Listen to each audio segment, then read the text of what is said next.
আমাৰ লাওতলা যুৱ সমাজৰ উদ্যোগত বৃহত্তৰ লাওতলাবাসী ৰাইজৰ সহযোগত আমি যিখন ধৰ্মীয় জলসা অনুষ্ঠিত কৰিম অহা জানুৱাৰী মাহৰ 11-12 তাৰিখে। এই জলসাখনৰ জৰিয়তে আমি এইটোৱে বিচাৰিছোঁ যে আমাৰ এই বৃহত্তৰ এলেকাত আমাৰ যিটো সমন্বয়ৰ ভাৱ আগলৈ যাতে আৰু মজবুত হয়। আৰু 2 নম্বৰতে আমাৰ ইয়াৰ মাজত যিবিলাক চলি আছে মানে যেনে মদ ভাং জুৱা ড্ৰাগছ এইবিলাক যাতে সমূলে নিৰ্মূল হয় তাৰ প্ৰতিকল্প হিচাপে আমি আগবাঢ়ি গৈছোঁ জলসাখনৰ জৰিয়তে। আৰু হিন্দু মুছলমানৰ মাজত যিটো সমন্বয়ৰ একতা আমি ভৱিষ্যতেও ইয়াতকৈ বেছি মজবুতিৰ সৈতে আমি থকাৰ চেষ্টা কৰিম। আৰু এই জলসাখনে তাকে বুজাইছে যে আমি যাতে সকলোৱে সমিলমিলভাৱে আমি জলসাখন উদযাপিত কৰিব পাৰোঁ।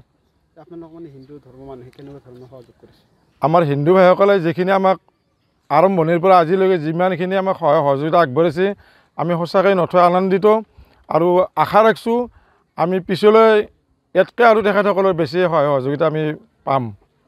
হিন্দু ধৰ্মৰ মানুহৰ উৎসৱত আপোনালোকে অংশগ্ৰহণ কৰে নেকি? আমি প্ৰায় আহা আছে।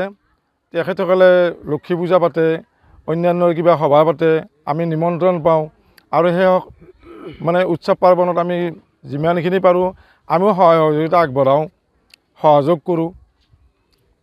মই অকল ঘোগা লাওতলা ডাগাপাৰা দৰঙিপাৰাই নহয়, আমি 4 বৰক্ষেত্ৰী মানুহক এইটোৱে দেখাব বিচাৰিছোঁ, এইটোৱে ক'ব বিচাৰিছোঁ যে আমাৰ যিটো হিন্দু মুছলমানৰ যিটো ভেদাভেদ আমি যাতে দিলৰ পৰা অন্তৰৰ পৰা সমূলে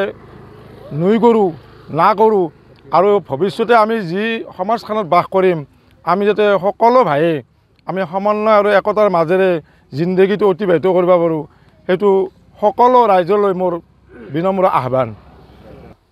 জলসা 11 তাৰিখ আৰু 12 জানুৱাৰী এই জলসাখন অনুষ্ঠিত হ'ব বৃহত্তৰ লাওতলা যুৱ সমাজৰ উদ্যোগত অনুষ্ঠিত হ'ব। ইয়াত আমাৰ ঘগাৰ পৰা দৰংগী পৰালৈ হিন্দু মুছলমান সমন্বিতে সম্পূৰ্ণ সহায় সহযোগিতা ইয়াত আগবঢ়াইছে। মোৰ নাম শ্ৰী জয়ন্ত ডেকা।